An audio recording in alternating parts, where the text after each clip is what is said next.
स्वागत है आपका मुनाफे की मंडी में, जहां हम आपको कमोडिटी मार्केट की तमाम बड़ी खबरें बताते हैं। साथ ही आपके लिए इंट्राडे, लॉन्ग टर्म और पोजिशनल हर तरह के कॉल्स भी लेकर आते हैं। साथ ही मंडियों के बारे में भी बताते हैं कि किन मंडियों में किस तरह के भाव चल रहे हैं। ये भी हम अपडेट्स आपको लगातार देते हैं।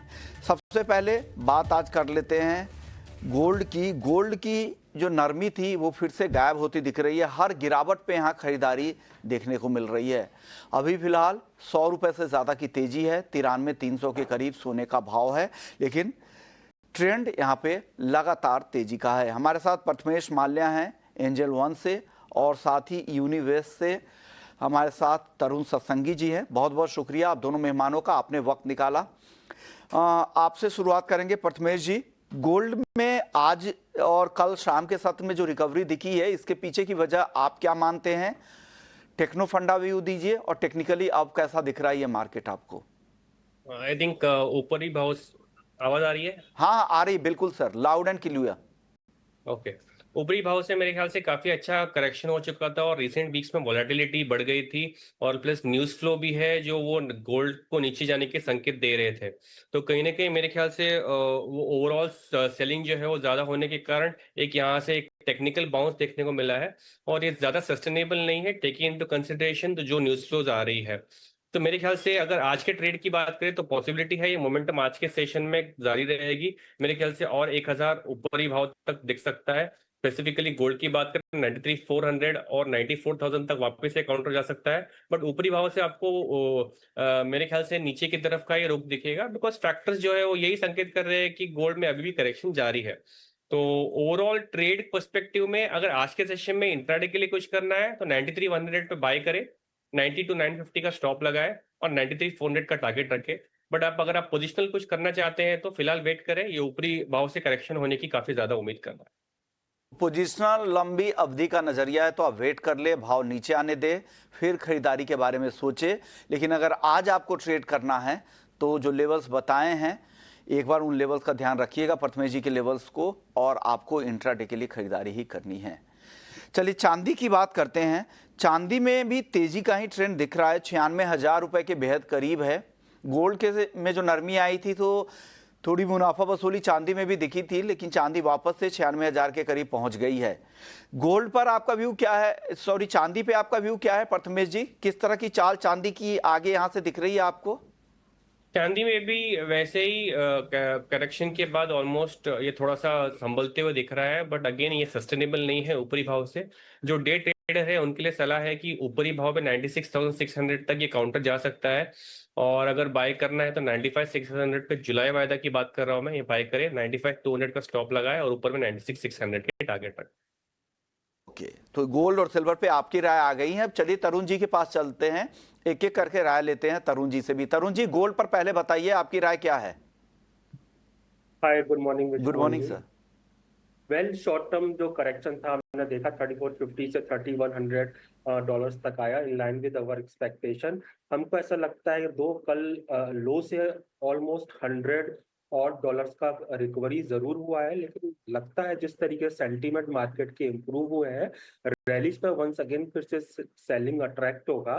प्रॉब्ली 3000 के नीचे तक गोल्ड के प्राइस जा सकते हैं, तो मुझे लगता है कि फर्दर अभी इसके अंदर वीकनेस आएगी। और चांदी में सर, अगर फर्दर वीकनेस अगर गोल्ड में लग रही तो क्या चांदी में भी वीकनेस की उम्मीद है, या चांदी बाई है गोल्ड सेल है? इस तरह की रणनीति बनानी चाहिए। Silver can be consolidated at a current market price, मुझे लगता है, क्योंकि once it is getting support from copper industrial commodity, simultaneously जो नेगेटिव मूवमेंट देखने को मिल रहा है वो गोल्ड की वजह से मिल रहा है। बट नॉनदलेस मुझे ऐसा लगता है 90 से 98,000 का रेंज रहेगा, जिसके अंदर शॉर्ट टर्म में प्राइस एक्टिविटी हो सकती है। ओके, चलिए अब बात करते कच्चे तेल की। कच्चे तेल को लेकर क्या लग रहा है? कच्चे तेल में एक तो ओवर सप्लाई को लेकर भी संभावनाएं बन रही है, क्योंकि ओपेक प्लस ने मई के बाद जून में भी उत्पादन बढ़ाने का फैसला किया है। ईरान के साथ डील को लेकर काफ़ी पॉजिटिव खबरें आ रही हैं कि न्यूक्लियर डील भी हो सकती है ईरान के साथ, और ट्रंप लगातार कोशिश कर रहे हैं कि सारे तनाव को कम करने की, चाहे वो जियोपॉलिटिकल कंसर्न हो या फिर ट्रेड तनाव हो, वो भी धीरे धीरे साइड हो रहे हैं। क्या लग रहा है तरुण जी, इसमें कच्चे तेल की चाल आपको इस बीच कैसी दिख रही है? क्या करना चाहिए कच्चे तेल में अब? आई थिंक ब्रॉडर सेंटीमेंट जो है वो पॉजिटिव है, क्योंकि यूएस चाइना का ट्रेड डील हमने होते हुए देखा और पॉजिटिव डेवलपमेंट्स हो रहे हैं। बट साइमल्टेनियसली ईरान के न्यूक्लियर मैटर पर जो पॉजिटिव टॉक हो रहा है वो अल्टीमेटली प्राइसेस की सप्लाई फिर से बढ़ा देगा। ऑलरेडी हमने देखा है सप्लाई मार्केट में बढ़ रही है। मुझे ऐसा लगता है फॉर द टाइम बिंग $60 के आसपास ऑयल के प्राइस मूव कर सकते हैं। 65 हायर साइड पर आसानी से ब्रेक नहीं करेंगे एंड 55 डाउन साइड पर आसानी से ब्रेक नहीं करेंगे। आप बताइए कच्चे तेल पर आपकी राय प्रथमेश जी, और ऑप्शंस में ट्रेड हो तो वो भी बता दीजिएगा।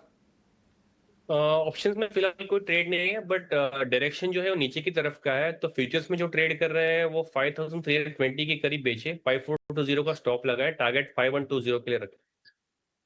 तो फ्यूचर्स में ट्रेड की सलाह दे रहे हैं। नेचुरल गैस आज कमजोर है, करीब 1.5% की गिरावट यहां दिख रही है। एनजी में क्या करना चाहिए Tarun ji? I think lean season है और टिपिकली इन्वेंट्री स्टोरेज पाइलअप होता है अप्रैल टू अक्टूबर तक, और उसका सीधा सीधा इम्पैक्ट प्राइस पर आते हुए देखते हैं। अभी जो रैली आया था वो सस्टेनेबल नहीं था, that's why once again 320 odd point से वंस अगेन 290 बिलो है।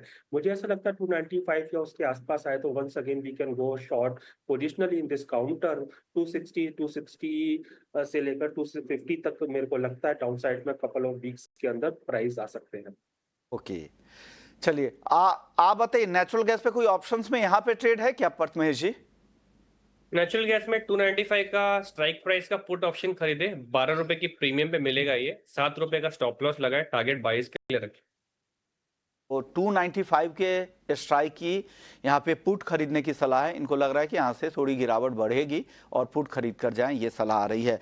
आज सारे बेस मेटल्स कमजोर है, मुनाफा वसूली भी कह सकते हैं। एल्युमिनियम, जिंक आधे % कमजोर है। कॉपर 860 पे आ गया है। लेड भी 0.25% गिरावट दिखा रहा है। तरुण जी, बेस मेटल्स में क्या करना चाहिए? आपकी टॉप ट्रेड क्या है आज के लिए? कि आज मैं वेट एंड वॉच मोड पर रहूंगा, क्योंकि ऑलरेडी देखा है जो मोस्ट ऑफ बेस मेटल्स के अंदर कमोडिटीज हैं वो रेजिस्टेंस के पास है। बट काउंटर ऐसा हो गया कि जब भी एक अच्छा करेक्शन आए शॉर्ट टर्म में तो बाइंग साइड में जाना चाहिए, और इसके अंदर वंस अगेन हम शॉर्ट टर्म में रैली एक्सटेंड होते हुए देखेंगे। नॉनदलेस कॉपर 866 काफी अच्छा हर्डल पॉइंट है। अगर उसके ऊपर डेली बेसिस पे क्लोज दिया तो may be fresh leg of buying copper के अंदर देखा जा सकता है, और अगर उसके ऊपर क्लोज नहीं दिया तो वंस अगेन 840 से 830 प्राइस डाउन साइड में देखने को मिल सकते हैं। That can be good level to go for long in copper for positional. आप बताइए प्रथमेश जी, आपकी राय क्या है? जिंक, एल्यूमिनियम और कॉपर, इन तीनों पर क्या राय दे रहे हैं आप? कॉपर में मेरे ख्याल से पॉसिबिलिटी है यहाँ पे 870 तक अपसाइड पॉसिबल है। तो अगर इसको बाय करना चाहते हैं तो 858 के करीब बाय करें, 854 का स्टॉप लगाए और टारगेट 868 और 872 के लिए रखिए। फिलहाल जिंक और एल्यूमिनियम में वैसे कुछ खास ट्रेड्स नहीं दिखाई दे रहे, तो यहाँ पे कोई अपॉर्चुनिटीज का माहौल नहीं है। में आपको ट्रेड अभी नहीं दिख रहा है, लेकिन कॉपर खरीद सकते हैं। 854 का इसे लगाइएगा। 868 पहला टारगेट है और 872 दूसरा टारगेट है। तो खरीदारी की राय यहाँ पर बेस मेटल्स में निकल कर आ रही है। तो चलिए, नॉन एग्री मार्केट की बात हो गई है, अब आगे बढ़ते हैं और बात कर लेते हैं एग्री मार्केट की। एग्री मार्केट की शुरुआत करें उससे पहले हम मॉनसून को लेकर एक खबर आपको बता देते हैं कि मॉनसून को लेकर अपडेट क्या है। मौसम विभाग की तरफ से ये अपडेट लगातार रोज बुलेटिन ये जारी होते हैं। ये आपको बता देता हूं कि म्यांमार में 13 मई को मॉनसून की शुरुआत का ऐलान आईएमडी की तरफ से कर दिया गया है। 13 मई को आईएमडी ने दक्षिण पूर्व बंगाल की खाड़ी और दक्षिण अंडमान सागर में मॉनसून के आगमन की भी घोषणा मौसम विभाग की तरफ से कर दी गई थी। मालदीव में भी मॉनसून की बारिश शुरू हो चुकी है। इसके अलावा श्रीलंका में 16 मई से पहले ही मॉनसून आगमन, यानी आज से पहले ही ये आगमन संभावित थी। और श्रीलंका का सामान्य जो मॉनसून होता है श्रीलंका में पहुंचने का, मॉनसून की एंट्री का, वो 22 मई होता है। तो वहां पर भी 7 दिन पहले ही मॉनसून की एंट्री हो गई है। केरल में अब कहा जा रहा है कि 20 मई तक भी हो सकता है कि मॉनसून आ जाए, यानी अगले 4 दिन में ही मॉनसून, यानी इतनी जल्दी। आमतौर पे केरल में 1 जून जो समय होता है मॉनसून की एंट्री का। हालांकि आईएमडी ने जो पिछले हफ्ते 27 मई को केरल में एंट्री का अनुमान जताया था, लेकिन अब केरल में 20 मई तक भी आने के संकेत दिख रहे हैं, ऐसा कहा जा रहा है। हालांकि वो सारे पैरामीटर्स अगर फुलफिल होते हैं तभी ऐसा हो रहा है। और जो मॉनसून की गतिविधियां है वो आसपास के राज्यों में भी काफी तेज हो गई है। मॉनसून से पहले पश्चिमी तट, जिसमें कोंकण के बेल्ट है, गोवा है, मराठवाड़ा है और आंतरिक प्रायद्वीप में तेज प्री मॉनसून गतिविधि संभव है। आप मुंबई आसपास के इलाकों में भी अब जो क्लाउड्स है वो आसपास देखते होंगे, कहीं कहीं छोटी मोटी बूंदाबांदी भी हो रही है। इसके अलावा केरल, तमिलनाडु, कर्नाटक, आंध्र प्रदेश में अगले 5 दिनों तक तेज बारिश और आंधी तूफान की संभावना मौसम विभाग की तरफ से जारी की गई है। तो ये राज्य है, यहाँ इन इलाके के लोगों को ये ध्यान रखना चाहिए। और साथ ही पश्चिमी भारत में भी बारिश और तेज हवाओं का अलर्ट जारी किया गया है। और देश के अधिकतर हिस्से जो अभी हीट वेव झेल रहे हैं, वहां पर ज्यादातर हिस्सों में हीट वेव से राहत मिलने की उम्मीद है। और खास करके पश्चिमी भारत और दक्षिण भारत में हीट वेव से पूरी तरह से राहत मिल सकती है। हालांकि उत्तर पूर्व में थोड़े दिनों तक और वो हीट वेव और गर्मी से राहत जल्द नहीं मिलेगी। चलिए आगे बढ़ते हैं और कुछ और एग्री मार्केट की बातचीत कर लेते हैं। हमारे दोनों मेहमान बने हुए हैं, शुगर की बात कर लेते हैं, क्योंकि शुगर को लेकर NFCSF की जो रिपोर्ट आई है, national federation of cooperative sugar factories की, इस पर बातचीत करने के लिए हमारे साथ खुद NFCSF के MD प्रकाश नाइक नौरे साहब हैं। बहुत बहुत शुक्रिया सर, आपने वक्त निकाला है। सर, आप लोगों की रिपोर्ट में आपने कहा है कि देश में पर्याप्त स्टॉक, क्लोजिंग स्टॉक रहेगा। जब हम सीजन के अंत में जाएंगे तो करीब 50 लाख टन के आसपास स्टॉक होगा। क्या ये जो उस फिर अक्टूबर नवंबर के लिए पर्याप्त होगा, क्योंकि नई चीनी आने में दिसंबर तक का वक्त तो चला ही जाता है? की बात सही है, लेकिन इस साल की सिचुएशन थोड़ी अलग है। अक्टूबर महीने में दशहरा और दिवाली दोनों बड़े फेस्टिवल आ रहे हैं। और जब गन्ने का कटाई शुरू हंगाम होता है, जो लेबर आती है वो हमेशा अपने घर पे दिवाली मना के फिर आती है। इस बार तो दिवाली दशहरा दोनों अक्टूबर में आने से ये सीजन टाइम पे शुरू हो जाएगा। ये इसका मतलब है कि 1 अक्टूबर से सीजन अगर शुरू हो गया महाराष्ट्र, गुजरात और कर्नाटक में, और फिर यूपी में उसके बाद 15-20 अक्टूबर के बाद, तो वहां से जो नई चीनी बनेगी वो तो दिसंबर में अपने हाथ में आएगी। अब बात रहती है अक्टूबर और नवंबर 2 महीने की जो चीनी की रिक्वायरमेंट है, वो करीबन पिछले सारे 5-6 साल का आपने देखा होगा अक्टूबर नवंबर में कितनी खपत होती है। उसके मुकाबले जो क्लोजिंग स्टॉक है 48 या 50 लाख टन का, वो काफी है, ऐसा हमारे अंदाज से। वैसे वहाँ कोई मुझे दिक्कत नहीं दिख रही है। लग रहा है कि कोई पर्याप्त स्टॉक यहाँ पर है। सर, उत्पादन को लेकर एक बार फिर से बात कर लेते हैं। आप लोगों का उत्पादन का अनुमान 257 लाख टन के आसपास का है, जो पिछले साल से 18% कम है। क्या उस उत्पादन के अनुमान में कुछ बदलाव भी कर रहे हैं या वही उतना ही उत्पादन है? सर, थोड़ा करेक्शन करता हूँ आपको। जो रिपोर्ट आपके हाथ में है वो 15 मई की है, ठीक है जी। 15 मई तक हमने 257.40 बनाया है, जो पिछले साल के मुकाबले 58 लाख टन पीछे चल रहा है। ओके, ये 15 मई की। अब ये और चार मिलों में क्रशिंग चालू है। एक मिल यूपी में है और 3 मिलें तमिलनाडु में है। ओके, तो हाँ, ये सब ऐड करके हमारा फाइनल फिगर एंड ऑफ सितंबर या इस सीजन खत्म होते ये फिगर जाएगी 261.10 लाख टन। ओके, जो पिछले साल के फाइनल फिगर के मुकाबले 58 लाख टन पीछे है। ओके, तो चलिए, आपने अच्छा किया अपडेट कर दिया कि कुछ जिलों में अभी भी पेराई चल रहा है। 4 ऐसे डिस्ट्रिक्ट्स हैं जहां पे अभी भी पेराई चल रहा है। और ये जो उत्पादन के नंबर जो 257.5 लाख टन हम दिखा रहे हैं, वो पूरे सीजन में 261 लाख टन के ऊपर जा सकता है, ऐसा इन्होंने क्लियर कर दिया है। सर, पिछले साल के नंबर तो 315 लाख टन के ऊपर थे। रिकवरी रेट किस तरह की? इस बार कहा जा रहा है कि रिकवरी रेट भी कमजोर है सर। हाँ, वो बड़ी चिंता की बात है। आपने सही बोला है कि पिछले साल रिकवरी एवरेज थी 10.10%। इस साल 15 मई तक आ रही है 9.30, यानी 0.80% रिकवरी पीछे है। और ये बड़ी चिंता की बात है। लेकिन हम ये देख रहे हैं कि अगले साल 25-26 में रिकवरी में बढ़ोतरी हम देख रहे हैं। ये रिकवरी दोबारा 10.10 तक जाने की गुंजाइश है, और इसके लिए काफी वजह भी है।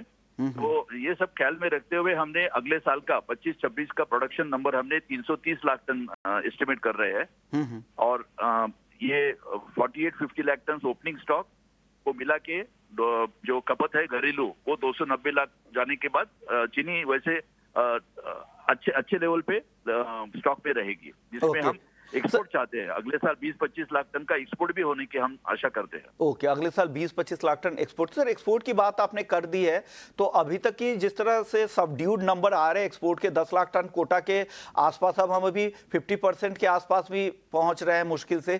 क्या हो रहा है सर एक्सपोर्ट? क्या उस तरह के कॉम्पिटिटिव प्राइस नहीं है, या आप लोगों को उतना फायदा नहीं दिख रहा है एक्सपोर्ट करने में? नहीं, ऐसा है, एक्सपोर्ट की पॉलिसी बहुत बेहतरीन थी, अब है। उसकी वजह से सबसे पहले जैसे एक्सपोर्ट की पॉलिसी अनाउंस हो गई तो हमारी जो कैश लिक्विडिटी पोजीशन थी जी, वो उसमें काफी सुधार आ गया। एक नंबर देता हूं मैं, जैसे कि चीनी के दाम हमारे 33-34 पर केजी एक्स मिल चल रहे थे, उसमें छलांग आके 37-38 तक आ गया और उस वहीं पे अभी टिके हुए हैं। ये सबसे बड़ा फायदा एक्सपोर्ट पॉलिसी अनाउंसमेंट का हुआ है, जिसका हमने काफी स्वागत किया है। अब आपका सवाल ये है कि ये पूरा होगा कि नहीं। इसमें दो चीजें हैं, एक होता है कॉन्ट्रैक्ट। इसमें कॉन्ट्रैक्टिंग हो गया है, 6.5-7 लाख टन का ऑलरेडी कॉन्ट्रैक्ट हुए हैं और 5 लाख टन फिजिकली एक्सपोर्ट बाहर निकल गई है। अब हमें मोहलत है इसके एक्सपोर्ट करने की सितंबर तक। तो सितंबर तक का भी टाइम है और इंटरनेशनल प्राइस आगे ऊपर नीचे हो रहे हैं, तो मेरे ख्याल से ये 10 लाख टन नहीं, कम से कम 8 लाख टन तो जरूर फिजिकल एक्सपोर्ट हो जाएगा। इसकी वजह से क्या हुआ, वो 2 लाख टन वहां से बच के हमारी इन्वेंट्री पे बढ़ गए, इसलिए हमारा पहला जो अनुमान था 259 लाख टन का, हमने 261 किया है। ओके, बिल्कुल सही बात है। सर, 2 सवाल छोटे छोटे और लूंगा क्योंकि अभी बाहर है, बहुत ज्यादा वक्त नहीं लूंगा। एक सवाल ये है कि इस बार 32 लाख टन चीनी एथेनॉल में भेजी गई, जबकि लक्ष्य था 35 लाख टन का। ये क्यों हुआ है, जबकि हम ऑलरेडी बहुत ज्यादा अलॉट कर रहे हैं मेज को? मेज का जो पोर्शन है वो बढ़ के 127 लाख टन तक पहुंच चुका है। राइस का अलॉटमेंट काफी ज्यादा एथेनॉल के लिए हो रहा है। इसमें कमी क्यों हो गई सर?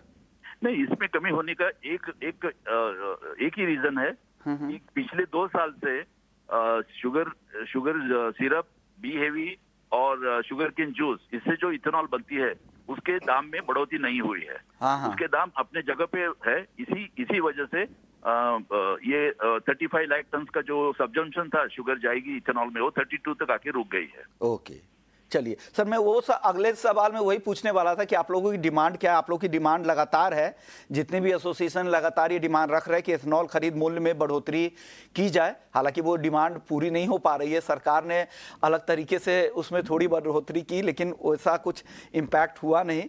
तो क्या इस बार एथेनॉल खरीद मूल्य में बढ़ोतरी की उम्मीद है? और साथ ही शुगर की एमएसपी बढ़ाने की, जो लंबे समय से मिनिमम सेलिंग प्राइस बढ़ाने की जो मांग हो रही है, क्या संकेत मिल रहा है सरकार की तरफ से सर? देखिए, ये दोनों चीजें बहुत अहम है, क्योंकि एफआरपी जो गन्ने का दाम है उसमें पिछले 6 साल में 26 to 30% बढ़ोतरी हुई है। और उसके सामने MSP, minimum selling of sugar price की जो है वो 31 तक रुकी पड़ी है। वैसे ही हाल पिछले 2 साल से इथेनॉल के प्राइस में कोई बढ़ोतरी हुई नहीं। तो ये हमारी काफी इसमें कोशिश चल रही है गवर्नमेंट को, ये फैक्ट्स एंड फिगर्स जो है सामने, जो ग्राउंड रियलिटीज है उनके सामने रख के रिक्वेस्ट करने की कि ये दो डिसीजन जल्द से जल्द फेवरेबल हो जाए। ओके, शुक्रिया सर। उम्मीद करते हैं कि लंबे समय से मांग है कि एफआरपी तो हर साल, स्टेट एडवाइजरी प्राइसेस भी बढ़ रहे हैं, एफआरपी तो हर साल बढ़ते ही है, उसके बाद भी आप लोगों की मिनिमम सेलिंग प्राइस नहीं है। हालांकि दाम पे बहुत ज़्यादा उसका असर नहीं होता है, लेकिन उससे लिंक्ड बहुत सारे फैसले ऐसे होते हैं जो मिलों को उससे नुकसान होता है, उनको लोन में दिक्कतें हो जाती है, कि उसके आधार पर ही बहुत सारी चीज़ें मिलों के लिए तय होती है। शुक्रिया सर, आपने वक्त दिया, हमारे दर्शकों को तमाम मुद्दों पे चर्चा की और सब चीज़ें समझा दी कि शुगर मार्केट में क्या कुछ हो रहा है। लेकिन आप लोग 2025-26 सीजन को लेकर काफ़ी ऑप्टिमिस्टिक है, ये अच्छी बात है। आपको लग रहा है कि जो अगले सीजन होगा, जो शुगर का सीजन होता है वो 1 अक्टूबर से 30 सितंबर का होता है, और नए सीजन में 2025-26 सीजन को लेकर लग रहा है कि बम्पर क्रॉप रहने वाली है, और इस बार जो कमी हो गई थी वो पूरी भरपाई नए सीजन में हो जाएगी। ये ऑप्टिमिस्टिक फिगर आ रहे हैं सीजन के पहले ही। चलिए आगे बढ़ते हैं, हम बात कर लेते हैं कुछ और एग्री काउंटर की।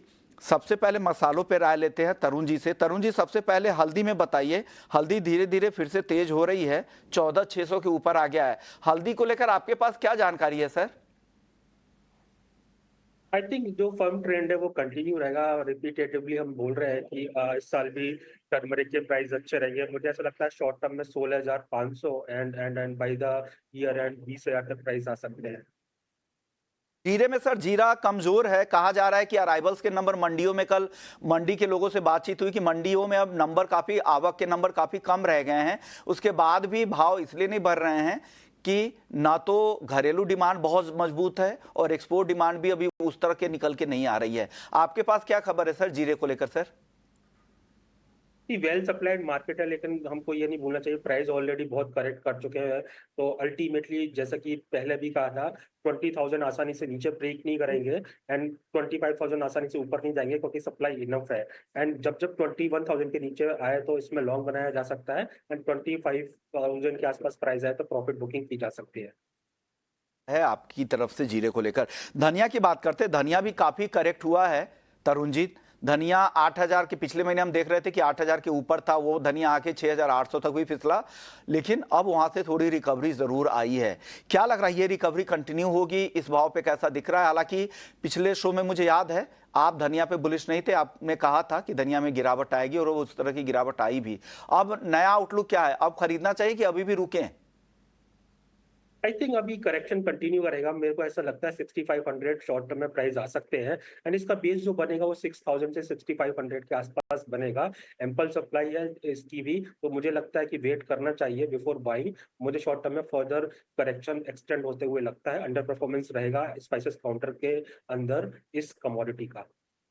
तो आपको लग रहा है कि यहाँ पे अंडर परफॉर्मेंस रहेगा, थोड़ी और गिरावट धनिया की बची हुई है, नीचे की तरफ और फिसल सकता है शॉर्ट टर्म में। ये आज के लिए व्यू नहीं है, ट्रेड के लिए नहीं बता रहे हैं, ये थोड़ा सा पोजिशनल नजरिया बता रहे हैं कि थोड़ा नीचे आ सकता है धनिया। और ग्वार सीड ग्वारगम की बात करते हैं तरुण जी। ग्वार सीड और ग्वारगम में आज हल्की रिकवरी जरूर दिख रही है, लेकिन ये काउंटर भी काफी समय से, लंबे समय से सीमित दायरे में ही घूम रहा है। कोई एक्शन यहाँ पे उस तरह का दिख नहीं रहा है, ना डिसाइसिव चाल दिख रही है। और बीच में भारत पाकिस्तान युद्ध की वजह से जिस तरह से स्टॉकिश की बिकवाली आई थी, उस समय गिर भी काफी गए थे। अब हल्की रिकवरी दिख रही है। आगे क्या होगा सर? कुछ संभावनाएं यहां पर दिख रही है आपको ग्वार सीड और ग्वारगम दोनों में? तरुण जी। या आई थिंक होल सीजन के अंदर हमने देखा ग्वार सीड के अंदर परफॉर्मेंस नहीं आया। प्राइस 5,000 से 5,600 के बीच में ही most of the time hover करते हुए आए। अभी क्योंकि ये खरीफ कमोडिटी है, लॉट वुड डिपेंड अपॉन कि न्यू क्रॉप का प्रोग्रेस कैसा रहता है, मॉनसून कैसा रहता है। तो यहाँ पर मैं एक्चुअली लीन सीजन में टिपिकली कमोडिटी में ट्रेड करना प्रेफर नहीं करता हूँ, क्योंकि यहाँ पर जो मूवमेंट आएगा वो ऑनगोइंग जो न्यू क्रॉप प्लांट किए जाएगी उसकी प्रोग्रेस पर और मॉनसून के ऊपर डिपेंड करेगा। So it's too early to take a call, but मुझे ऐसा लगता है जिस कमोडिटी ने होल सीजन परफॉर्म नहीं किया, I think we should be watchful for new crop. अगर वो अच्छा हुआ तो हो सकता है फर्दर गिरावट आ जाएगी। अगर न्यू क्रॉप हल्का सा भी टाइट रहता है, then only it will have a support. को लेकर ये व्यू है। शुक्रिया तरुण जी आपका, प्रथमेश जी आपका, आप लोगों ने वक्त निकाला हमारे दर्शकों को तमाम नॉन एग्री और एग्री कमोडिटी में राय दी कि उन्हें क्या करना है और गाइड किया। शुक्रिया सर आप दोनों मेहमानों का। चलिए आपको बता दें कि इक्विटी मार्केट का हाल देखें तो 80 अंकों की गिरावट यहां पे दिख रही है। 25,000 के नीचे निफ्टी आ चुका है। निफ्टी बैंक में हल्की नरमी है, लेकिन आज दिग्गजों के मुकाबले मिड कैप में अच्छी तेजी दिख रही है। मिड कैप का इंडेक्स देखिए, यहां पर 500 अंकों की तेजी दिख रही है। तो मिड कैप से आज सपोर्ट मिल रहा है। स्मॉल कैप में तो और जबरदस्त रफ्तार है, 1.5% से ज्यादा की तेजी निफ्टी स्मॉल कैप इंडेक्स में, और मिड कैप इंडेक्स में करीब करीब 1% की तेजी दिख रही है। चलिए इसी नोट पर वक्त हो चुका है छोटे से ब्रेक का। ब्रेक के बाद जब लौटेंगे तो हम FNO जंक्शन का रुख करेंगे। वायदा बाजार में, इक्विटी वायदा में क्या हो रहा है बताएंगे आपको, आपके लिए क्या मौके हैं, सब चर्चा होगी ब्रेक के बाद। जल्द लौटते हैं।